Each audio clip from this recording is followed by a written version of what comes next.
Notsri. Notsri itu bahasa Ibrani, ya. Kemudian Notsri itu dilafalkan dalam bahasa Yunani menjadi Nasaret. Kalau pengikutnya Hanotsri, pengikutnya namanya Nasaren. Orang Arab, Latah bilangnya Nasrani. Nasarene kan bahasa Yunani, maka jadi Nasrani. Jadi jangan malu, nggak usah gontok-gontokan kalau Anda dibilang orang Nasrani, biasa aja lagi. Nah, ya singkat ya. Pada waktu itu timbul huru-hara besar mengenai jalan Tuhan. Karena ada Demetrius yang menghasut. Pokoknya ada Erastus di atasnya. Ternyata Erastus ini muridnya Paulus, saudara ya. Ini Erastus muridnya Paulus nih. Timotius dan Erastus mendahului kenal. Ya, waktu itu timbul huru-hara besar mengenai jalan Tuhan. Penulisnya sendiri, penulis kisah para rasul adalah Lukas. Dia menyebut mereka itu adalah pengikut jalan Tuhan. Kalau Pak Erastus disebut bukan Kristen, perlu marah nggak Pak Erastus, saudara? Nggak perlu. Yang penting mereka Erastus ini hidupnya sesuai dengan jalan Tuhan, nggak pengikut jalan Tuhan, bukan. Bagaimana dengan komunitas kita? Ada yang ngomong saya bukan Kristen, nggak apa-apa. Saya pengikut jalan Tuhan, saudara. Di mana Tuhan berkata, ampuni, kita ampuni. Kasihi, kita berkati, kita berkati.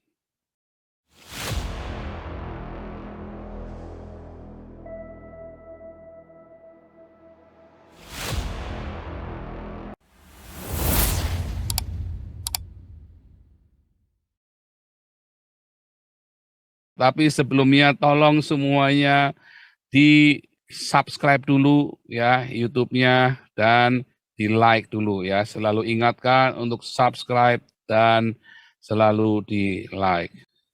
Kamu akan disebut murid-muridku kalau kamu saling mengasihi. Murid itu apa? Murid itu kan orang yang selalu mengikuti gurunya kan. Dimanapun gurunya pergi. Orang Yahudi ya, kalau ngajar di kelas, tapi nggak selalu di kelas, saudara ya. Karena gurunya suka pergi, murid-muridnya ikut mengiringi. Nah, muridnya Rabai Akiva itu ada 24.000, saudara. Jadi waktu Rabai Akiva pulang kampung, itu 24 muridnya, 24.000 pulang-pulang rame-rame ke kampungnya Rabai Akiva itu, saudara ya.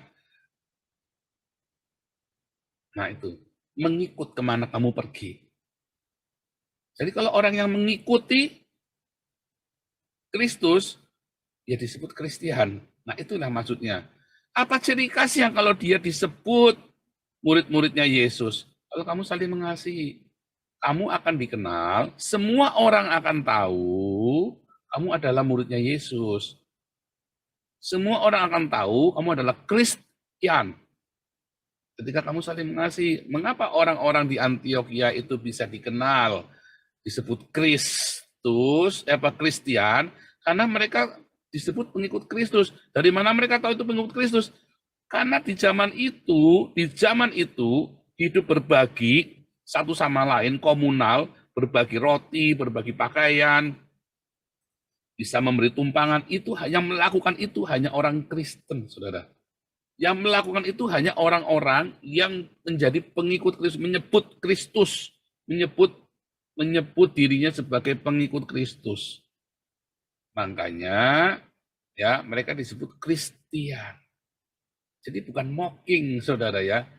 Anda lihat kalau di dalam Kisah Rasul 2, Kisah Rasul 4, orang-orang itu semua berbagi, tidak ada yang miskin, tidak ada yang berkekurangan di antara mereka. Karena selalu ada yang menjual miliknya dan membagi-bagikannya. Sama seperti di komunitas Hagios ya, nggak ada yang kita yang kekurangan. Nggak ada di sini yang sampai nggak bisa bayar sekolah, nggak bisa makan, nggak ada, saudara. Karena kita selalu berbagi di komunitas kita. Nggak ada ya. Nah, kalau Anda di komunitas, ya kalau Anda nggak di komunitas, kamu anak orang ya jangan nanya ke sini. Ya, orang yang bergabung dalam komunitas kita nggak ada yang sampai berkekurangan, nggak bisa bayar kontrakan, nggak ada sampai Anda jadi gembel itu ya, nggak ada, saudara ya. Sampai Anda nggak bisa bayar sekolah, nggak ada. Anda lapor diri saja. Ya, tetapi Anda benar-benar komunitas kita enggak. Oh, kamu anaknya orang, kamu ngaku-ngaku lagi ntar. Jangan dong, kamu masuk dalam komunitas. Ya, karena kita adalah pengikut Kristus. Itulah yang diajarkan Yesus. Lalu yang di gereja-gereja itu yang pendetanya pakai turbojet, pakai turbojet, apa pakai jet pribadi itu ya, pakai turbojet. Ya, yang ya mereka apa ya nggak tahu saudara. Tapi dari awal yang namanya pengikut Kristus itu dikenal karena saling mengasihi. Mereka dikenal karena saling mengasihi, bukan karena mereka pakai baju-baju mewah, pakai mobil mewah ke gereja. Lalu kita buka lagi Kisah Rasul 24 tadi ya. 24 ayat 5. Ya, mereka disebut orang Nasrani ya. Kemarin itu siapa tuh ya, YouTuber-YouTuber. Jangan mau disebut orang Nasrani. Salah Saudara ya. Orang Yahudi ya, orang-orang Yahudi yang telah menjadi Kristen, kalau di Antioquia tadi, di Antioquia itu orang non-Yahudi yang jadi Kristen, Saudara ya. Enggak disunat. Mereka disebut Kristen karena mereka pengikut Kristus di dalam pelafalan bahasa Yunani. Mereka disebut pengikut Kristus. Kalau di dalam Kisah Rasul 24, mereka ini adalah orang-orang di Yerusalem, Saudara. Ya. Lihat Kisah Rasul 2, Kisah Rasul 4, ada ribuan orang-orang Yahudi yang pengikut Kristus. Mereka itu adalah orang Yahudi. Maka mereka disebut pengikut orang Nazaret, Saudara. Apakah Nazaret? Bukan, Saudara. Tapi Notsri. Apakah Notsri? Dia akan disebut orang Nazaret. Matius di dalam Matius 2 ya, Yesus akan disebut orang Nazaret. Ternyata itu nubuatan dari Yesaya 11 ayat 1 bahwa ia disebut Taruk Tunggul Isai. Notsri Isai. Notsri itu bahasa Ibrani ya. Kemudian Notsri itu dilafalkan dalam bahasa Yunani menjadi Nasaret. Kalau pengikutnya Hanotsri, pengikutnya namanya Nasaren. Orang Arab, Latah bilangnya Nasrani. Ya, Nasarene kan bahasa Yunani, maka jadi Nasrani. Dari kata Nazaren, maka jadi Nasrani. Jadi jangan malu, nggak usah gontok-gontokan kalau Anda dibilang orang Nasrani, biasa aja lagi. Ya, kenapa? Karena orang Nasrani artinya Hanotsri. Hanotsri itu artinya sang taruk. Mengapa namanya Yesua yang disalib Yesus itu Yesua Hanotsri wa Melek Hayahudim.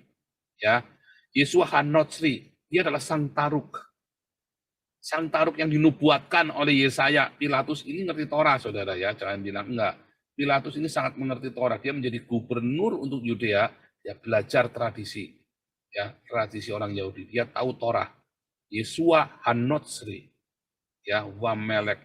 Jadi hanya di depan Hanotsri wa Melek. Hanotsri dan Hamelek. Jadi Hanotsri wa Melek, ya.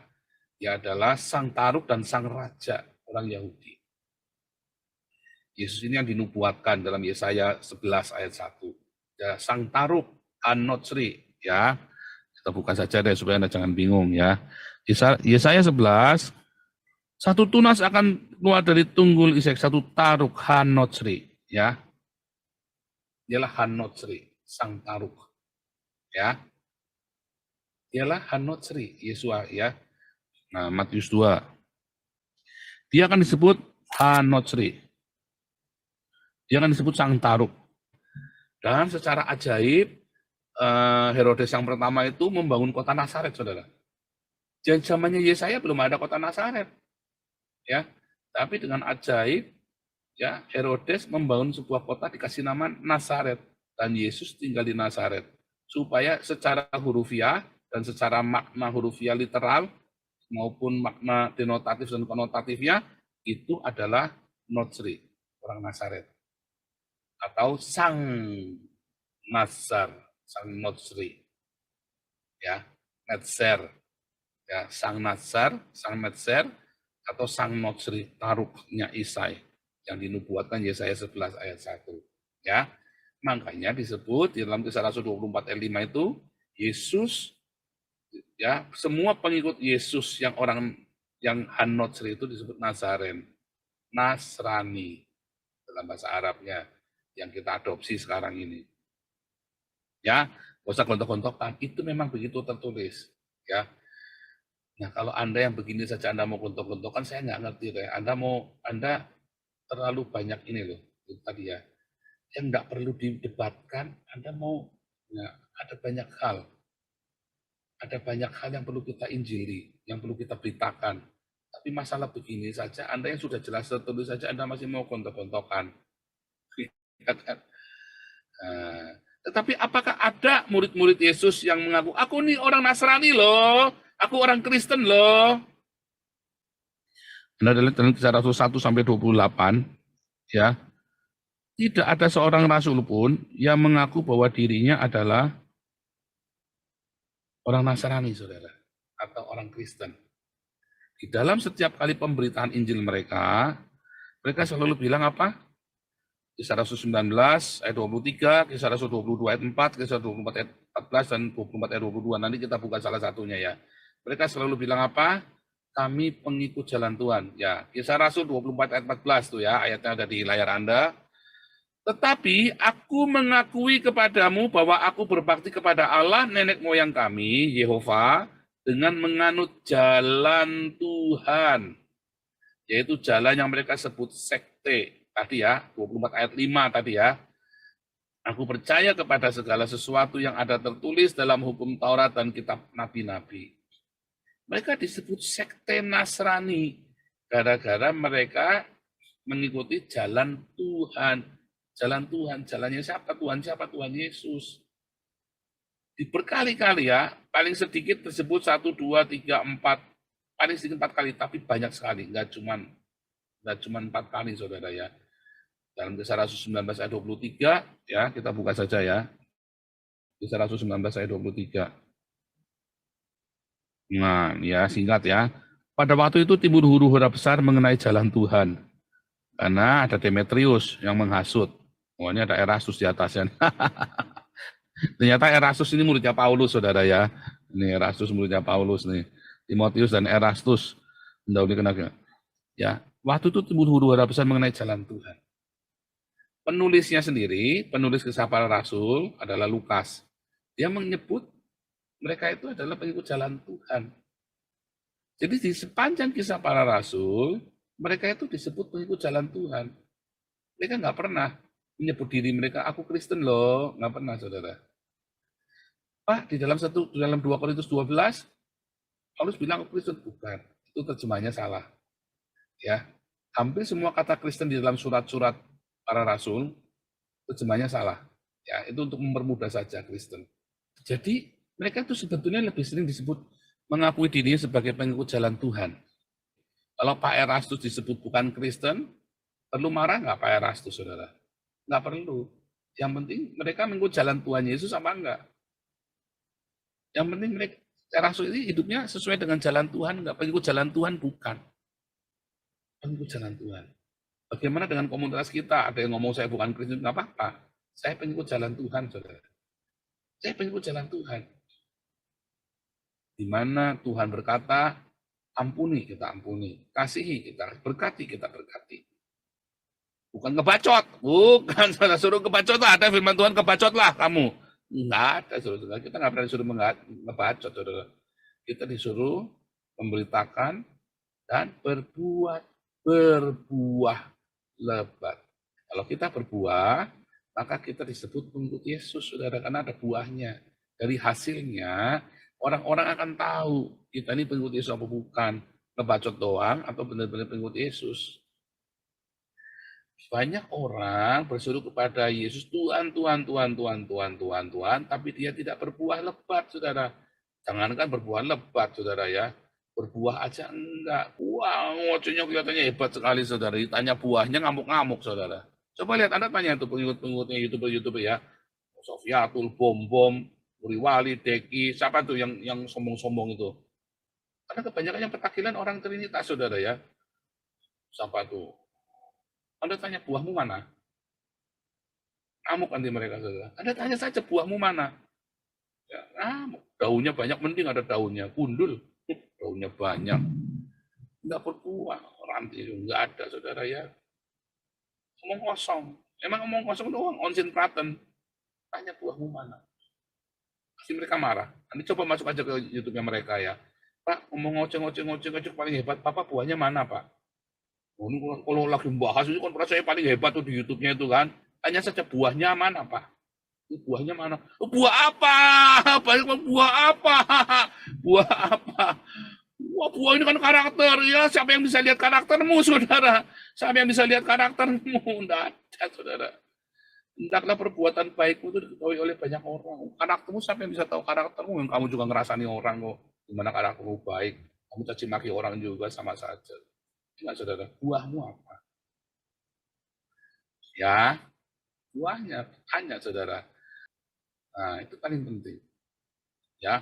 Wah, itu kan coba kita harus trinitas. Coba kita baca, saudara. Oh, disebutkan Bapa, Anak, dan Roh Kudus. Ya, Matius 28, ayat 19. Karena itu pergilah, jadikanlah semua bangsa muridku dan baptislah mereka dalam nama Bapa, Anak, dan Roh Kudus. Dalam nama Bapa, nama Anak, dan Roh Kudus. Apakah itu Trinitas, saudara? Nama Bapa, nama Anak, dan Roh Kudus. Apakah itu Trinitas? Coba kita buka, saudara ya. Kalau Anda lihat di dalam Kisah Para Rasul, semua ya, ini salah satu contohnya nih ya, Kisah Rasul 19 ayat 5. Ketika mereka mendengar hal itu, mereka dibaptis dalam nama Bapa, Anak, Roh Kudus. Enggak ada, saudara. Dibaptis di dalam nama Tuhan Yesus. Di dalam Kisah Para Rasul tidak pernah berkata membaptis di dalam nama Bapa, Anak, Roh Kudus. Tidak pernah. Para Rasul selalu membaptis di dalam nama Tuhan Yesus. Ayo loh. Wanes dong, Pak. Lah, itu dia, mampus dah kau. Jadi Wanes dong. Apakah saya Wanes? Bukan, saudara. Saya bukan Wanes juga. Kan tadi dibilangin, salahnya Wanes itu apa? Salahnya orang Wanes? Ditanya, yang disalib itu Bapak atau Yesus? Yang mati itu Bapak atau Yesus? Orang Wanes nggak akan bisa jawab. Perintah, wah, coba tanyain aja tuh orang Wanes tuh. Bingung, saudara. Baptislah di dalam nama Bapa, Anak, dan Roh Kudus. Ternyata mereka membaptis di dalam nama Yesus, saudara. Kisah Rasul 2. Petrus ya, lalu apa yang harus kami lakukan, saudara? Katanya orang-orang ini kan. Kisah Rasul 2 ayat 37. Jawab Petrus kepada mereka, bertobatlah, hendaklah kamu masing-masing memberi dirimu dibaptis dalam nama Yesus Kristus. Apakah dalam nama Bapa, Anak, dan Roh Kudus? Jadi namanya Bapa adalah Yesus. Namanya Anak adalah Yesus. Namanya Roh Kudus adalah Yesus. Nah, namanya Bapa itu Yesus, namanya Anak Yesus, namanya Roh Kudus Yesus. Wanes dong. Nah, itu tadi, jangan sombong orang Trinitas. Ternyata Wanes nih, dibaptisnya di dalam nama Wanes, ya kan? Makanya di surat baptis saya, di surat baptis yang dikeluarkan oleh gereja kita, sinodenya kita Hagios, kita bilang apa? Dibaptis di dalam nama Bapa, Anak, dan Roh Kudus, yaitu Yesus Kristus, supaya jangan jadi ruwet, saudara. Ya, dibaptis di dalam nama Bapa, Anak, dan Roh Kudus, yaitu Yesus Kristus. Ya, nanti kapan-kapan kita jelaskan mengapa, ya. Oke. Jadi saudara, sebenarnya ya kita ini disebut apa? Kita ini adalah pengikut jalan Tuhan Yesus. Karena orang yang mengikut Yesus bukan mengikuti suatu agama. Ingat, Yesus tidak membawa ajaran baru loh, saudara.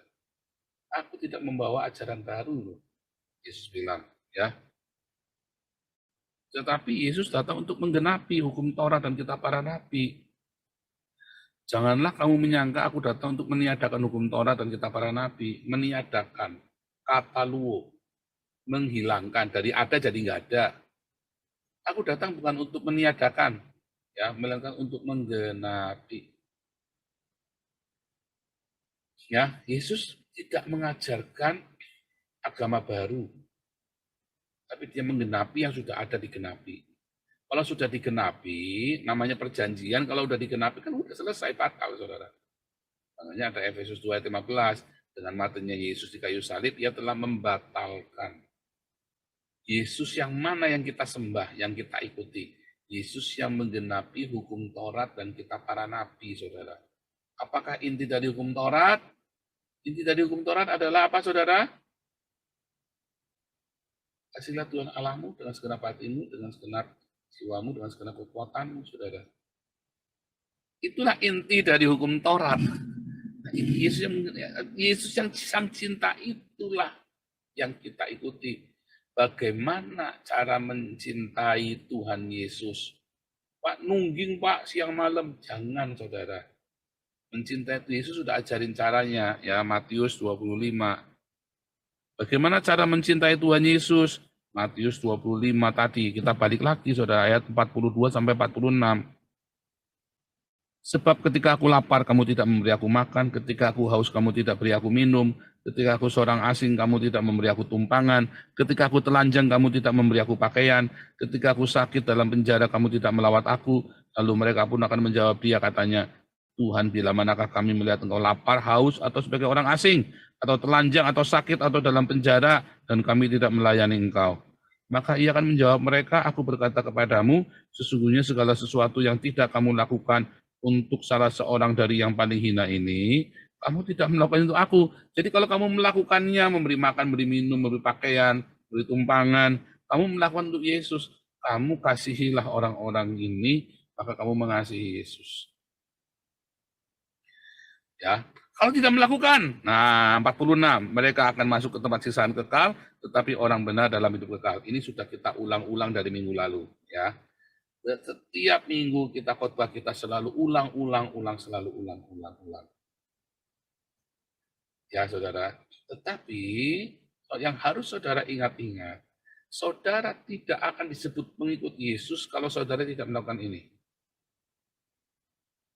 Itu ya, pengikut Yesus. Bukan Yesus yang Trinitas Oneness, bukan Yesus yang Anda mau disebut Kristen, mau disebut Nasrani, nggak usah peduli, saudara. Mau disebut Kristen, mau disebut Nasrani, mau tidak diakui sebagai Kristen, katanya orang-orang Trinitas, masa bodoh, saudara. Apalagi saya, KTP-nya udah nggak ini ya. Masa bodoh, ya. Anda nggak disebut, nggak mau nggak boleh apa dibilang Nasrani, ya nggak usah marah. Memang kenyataannya kita pengikut Sang Hanotsri itu, orang Nasaret itu. Memang itu kenyataannya, ya. Nasrani atau Notsri itu atau Nasaren itu artinya pengikut orang Nasaret atau pengikut Hanotsri, atau kita adalah sebagai orang Hanotsri. Sang Taruk itu sama saja. Tetapi kalau kamu tidak melakukan Matius 25 ayat 40 sampai 46 ini, kamu masuk neraka. Mengapa? Berarti kamu tidak percaya, kamu tidak mengasihi Yesus. Mengasihi Yesus caranya ini. Udah simpel sekali. Sesimpel itu kah? Iya, sesimpel itu. Sesimpel ini, saudara. Tapi orang-orang Trinitas Oneness Unitarian bikin ribet, Saksi Yehova bikin ribet, kalian semua pada bikin ribet. Salah sendiri. Salah sendiri bikin ribet. Dari mana saya tahu saya benar? Kata teks yang tertulis. Ya, kata teks yang tertulis. Lah, Anda mau ikut yang mana? Nah, inilah perdebatan antara Ramban dengan Bishop Dominikan. Bishop Dominikan dia cerita panjang lebar yang indah. Ya, lalu katanya si Ramban bilang apa? Yang tertulis bilang apa? Nggak ada yang tertulis. Itulah yang namanya di dalam Talmud itu ada yang namanya Misnah, ada Midras. Orang tidak bisa bikin Midras tanpa Misnah. Misnah dulu, yang tertulis dulu apa, hukumnya apa yang tertulis, misnahnya. Baru kita jelasin dengan Midras, dengan gemaranya, nanti ada Tosafotnya, komentari-komentarinya kita boleh. Tapi yang penting satu dulu, yang tertulis itu apa. Ya, nggak usah bikin istilah-istilah. Jadi kalau si Pak Erasus ini dibilang Unitarian, ya apa namanya, sesat segala macam, pada kenyataannya Pak Erasus ini berbuah lebih banyak daripada orang yang menuduh dia sesat. Pak Erasus berbuah lebih banyak daripada yang menuduh dia sesat. Bagaimana dengan kita, saudara? Saya mengajarkan dalam komunitas kita bahwa Yesus adalah Sang Yehova sendiri. Ya, bagaimana kita tahu bahwa Yesus adalah Sang Yehova sendiri? Itu tuh dalam nama Bapa, Anak, dan Roh Kudus. Ya kan? Dibaptis dalam nama Bapa, Anak, dan Roh Kudus. Lalu para rasul memahaminya simpel dalam nama Yesus. Berarti Bapa itu kan namanya Yesus. Simpel sekali, saudara. Sesimpel itu. Nah, sekarang kita tinggal tanya sama Erasus, kalau kamu membaptis jemaatmu pakai nama siapa? Pakai nama Erasus, apa pakai nama siapa? Pakai nama Bolang, apa pakai nama siapa, ya kan? Tanyain saja. Nah, baru kita tahu dia ini pengikut Yesus apa pengikut si Bolang. Kan begitu, saudara. Tanyain, nah, kamu baptis dalam nama siapa? Selama dia masih membaptis dalam nama Yesus, dan dia melakukan Matius 25 ayat ini, ya, memberi makan orang miskin, diakonia, ya, diakonia. Dia pengikut Yesus, ada tambahan lagi. Jadi karena semua bangsamu itu marturia, dia pengikut Yesus. Kalau dia melakukan diakonia dan marturia, itulah pengikut Yesus. Nggak usah ditambah-tambahi ribet, saudara ya. Mantap aja, yang enak aja, saudara. Simple sekali. Itu tadi saya bilang, jemaatnya Stephen Tong, jemaatnya Muriwari, jemaatnya Deki, jemaatnya siapa itu Esra Soru, tak jamin masuk neraka semua. Tanyain saja mereka tentang Trinitas. Bisa jelasin, nggak bisa, masuk neraka langsung. Kan tadi kan, kalau nggak bisa jelasin Trinitas, pasti jelasinnya kalau nggak wanas jadi triteis, udah. Ya kan? Kalau mereka ditanyain Trinitas, pasti kalau nggak jadi triteis, jadi wanas. Ya, nah itu yang dibilang debat omong kosong, nggak perlu. Hindarilah debat yang omong kosong itu, konsentraten itu, saudara. Konsentraten. Anda kalau masalah tinggalin orang-orang seperti itu. Anda nggak perlu bergaul dengan orang-orang seperti itu, saudara. Bergaulah dengan orang-orang yang menunjukkan buah dalam kehidupannya. Yang ada buahnya. Anda kumpul sama orang onsin, yang jadinya orang onsin, Anda jadi omong kosong juga, omdo bacot doang. Kalau di sini kita semua lakukan. Mana kita di sini bilang omdo? Kita semua lakukan, saudara. Buahnya jelas. Karakter, ya Anda tanya istri saya. Karakter yang menikmati orang lain, karakter yang menikmati istri dan anak saya. Orang-orang dekat saya. Bukan orang yang cuma di YouTube, di media, nggak ada. Semua bisa sandiwara. Yang Anda lihat di YouTube semua itu semua sandiwara semua. Yang aslinya ya istrimu dan anak-anakmu menikmati buahmu atau tidak. Karena barang siapa tidak berbuah, ranting yang tidak berbuah, dipotong, dibuang ke dapur api, saudara. Ya, kalau kamu tidak berbuah, ya, kamu dipotong ke dapur api. Pohon kalau tidak berbuah, tebang, saudara, tahun depan ditebang. Lihat saja, Anda percaya saya. Ditebang, saudara. Buang dapur api. Aduh, saudara, kekristenan itu suatu hal yang simpel sekali. Kamu bikin jadi ribet. Jadi ribet. Kekristenan hal yang simpel, ya. Kamu bikin jadi ribet, kamu bikin jadi pusing sendiri, tidak karu-karuan. Salahmu sendiri, saudara. Siapa suruh kamu bikin ribet dirimu sendiri? Jangan bikin ribet hidupmu. Hidup itu sudah ribet. Kalau kamu simpel hidupnya, yang penting saya percaya Yesus adalah Tuhan dan Juru Selamat saya. Ya, Yesus adalah majikan.